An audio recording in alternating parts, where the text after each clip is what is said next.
Welcome once again to Lehto's Law. Here's Steve Lehto. I know a few people who drive for Uber or Grubhub or those kinds of places. And one of the things I'm always interested in is what would happen if they had an accident in their car and filed a claim with their insurance company, and their insurance company asked, what were you doing with your car at the time of the accident? Because if you said, I was using it for a commercial purpose, I was Ubering people or I was delivering food, there's a chance that your insurance company might go, oh, you didn't tell us that before, we're going to deny your claim. And that might seem unfair, but it does happen, and I know because I got a story right here out of Louisiana from WBRZ that Mark sent me. And a delivery driver was blindsided by a ride-share insurance policy and the fact that they didn't have such a policy. And now they're on the hook for a $25,000 repair bill. And you can imagine how it could get even worse. Suppose you were in an accident where somebody suffered grievous injury and they came after you and your insurance company said, well, we're not going to cover that because you grievously injured somebody with your vehicle while you're using it for a commercial purpose. So Brittany Weiss wrote this. A woman is in a tough spot after her accident claim was denied by her car insurance company. Company tells her it's because of what she was doing while the accident happened. The front of her car is unrecognizable. It's the impact of her hitting a car in front of her, and it was so violent of an impact that her airbag deployed. She said, I'm okay, but the car is damaged. So for the past 2 years, she's been working as an Uber Eats delivery driver. She's driving to another part of town waiting for a delivery request to come through when she rear-ended somebody. And of course, accidents happen, right? So you're driving along and get in an accident. So after the accident, she contacted Uber, and then she called her insurance company to file a claim. The insurance company called me and says, well, your claim's been denied. I said, why? She told me because I didn't have ride-share insurance. Now, some people are going to pick up on the fact that she wasn't ride-sharing. She was delivering food. But I believe this company simply calls it ride-share insurance when it covers you for doing ride shares or deliveries or whatever your gig is. So it's a piece of information that stumped her since she delivers food, not people. She says, I do not ride share, I do Uber Eats food delivery. She thought she was doing everything by the book by paying her $400 monthly premium and doing her job, thinking she'd be covered if anything happened while she's using her car. All along, she was not covered. Now it's going to cost her about $25,000 to fix damage. She said, I paid collision over the years. I've always had comprehensive and collision on every vehicle I had, she said. She says she hasn't heard from Uber, but the TV station has. Uber requested to be off the record for the call, and the woman asked for a written statement about Uber's definition of rideshare, but what they sent doesn't provide that definition. And of course, it doesn't matter what Uber's definition of it is. It matters what the insurance company's definition of it is. So rideshare is something that the dictionary says is travel in a private vehicle by its owner, free or for a fee, especially as part of an arrangement made using a website or app. Now, again, they're going with a dictionary definition. And the problem we have is if you read your insurance policy, it'll have a definition section. And those definitions trump whatever's in the dictionary because the contract says they do. And as unfair as that might sound, when you buy your insurance policy, if you got a problem or a question like this, you can ask them and say, by the way, if I'm using this for rideshare or food delivery, will this policy cover me? There's a good chance to say, no, it doesn't. You got to pay more for that, which is why some people don't ask. Uber did say that insurers might cover rides and delivery, some just rides, but the driver's insurance carrier is the best resource for information on what's covered and what's required, and it might vary by state, and it might vary by carrier, and that is absolutely the case. So recently, TV station contacted Progressive, which is the insurance company here, and an agent said over the phone that in Louisiana, delivery drivers using a personal car must have ride share included in their policy, even if they're just delivering food. So right now, that just sent chills down the spines of many people in Louisiana. But it's also true in other places. Now, I can tell you, I never delivered pizzas when I was younger, but at least two of my brothers did. And I know they'd bring their car to work and they'd be driving around delivering pizzas. And as far as I know, neither of them ever got in any accidents doing that. But I was always wondering what would happen if they got in an accident and the insurance company said, oh, you were delivering pizzas. So, it's the same thing. They're not willing to do anything further with my car. It'll just sit there, the woman says. It's all because she was active on the Uber Eats app when she crashed into the car in front of her. The Louisiana Department of Insurance says that auto insurance companies stipulate whether they will cover food delivery or rideshare activities, and if so, what the driver must disclose and other criteria they must meet to be eligible for that coverage. And so here's the thing. A lot of times they'll ask you some basic questions when you apply for insurance. What type of vehicle is it? What year is it, make, model, all that stuff. And they're also going to say, what's your name? Are you licensed to drive? How old are you? They're going to pull your driving record.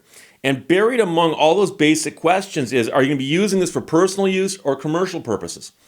And a lot of people just automatically go, oh, personal use, I'm driving it. Personal use. But driving for Uber or delivering food might be a commercial purpose. And I got to point out to you that when you buy a car, this is just a parallel example, okay? When you buy a car, a lot of times the documents you fill out will actually have a box and say, are you going to be using this vehicle for personal use or commercial use? And a lot of people who are planning on writing it off on their taxes will say, oh, commercial use. I'm using it for company car, whatever, right? And so what happens then is the car becomes defective. They want to pursue the Lemon Law, and the Lemon Law doesn't cover vehicles being used for commercial purposes in many states. And so a lot of times I'll be digging through the documents and I'll find a document that someone signed going, I'm going to be using the car for commercial purposes. And I go, what do you use the car for? And they go, well, I drive it around to and from work, home, whatever. I go, why'd you check that box? They go, I'm writing it off my taxes. Now, don't get me wrong.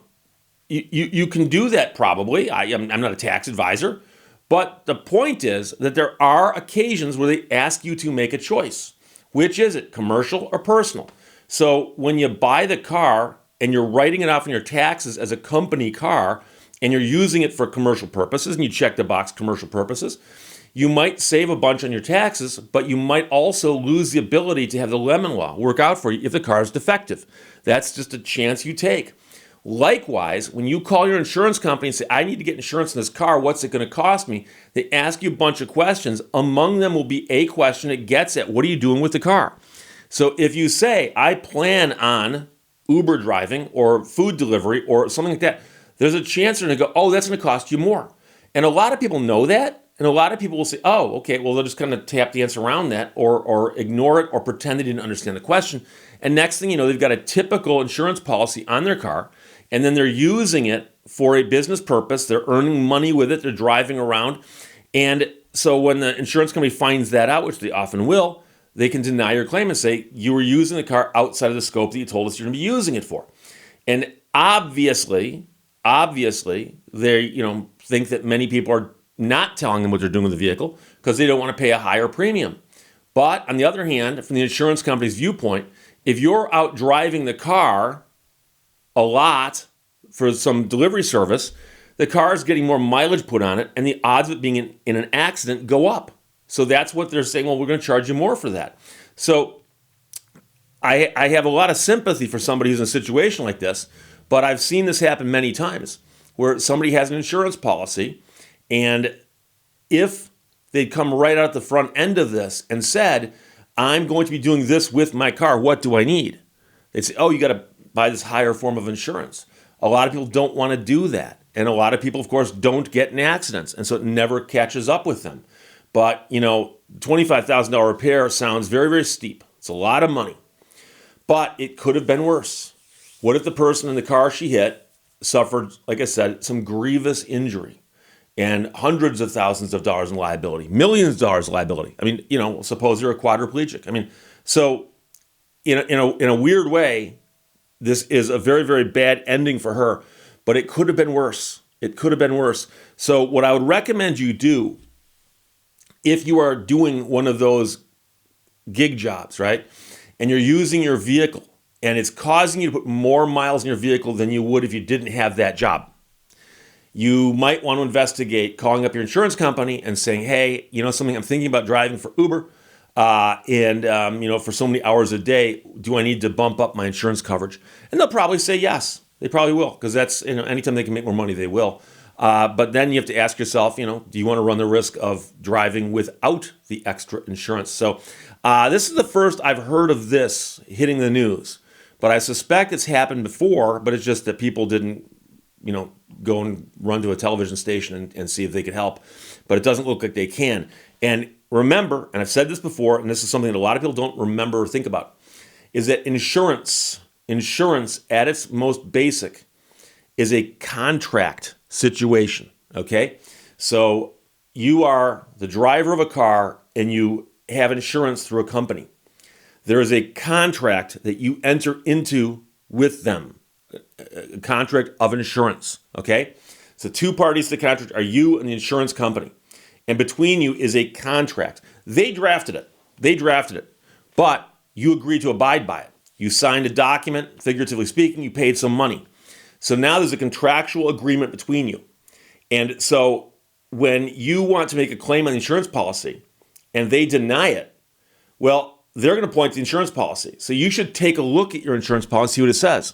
And I've seen insurance policies that explicitly exclude commercial use of the vehicle unless you have a special rider or a special policy or something, and then it'll have a definitional section. And again, the definitions in the contract control the contract, if in fact there is a definition that we're arguing over. So when it says, you're using this vehicle for ride share, don't be surprised if it says ride share includes traveling with other people who are paying you to drive them around, or delivering food where you go pick it up at one location and bring it to another location. If that's the definition of ride share, it's the definition of ride share. And if you say, well, that's not fair, it makes no sense. It was in the contract the whole time, and many people, most people, don't read their contract until they have a problem. And I've told people that, when you get the insurance policy, especially if you change carriers or get a new policy, you should read it and look through it and see what's in there. Because a lot of times there is surprising stuff in there. But remember, the insurance company's been doing this for a long time. And so they've figured out all the things they need to do to cover themselves. They are covered very, very well in that contract.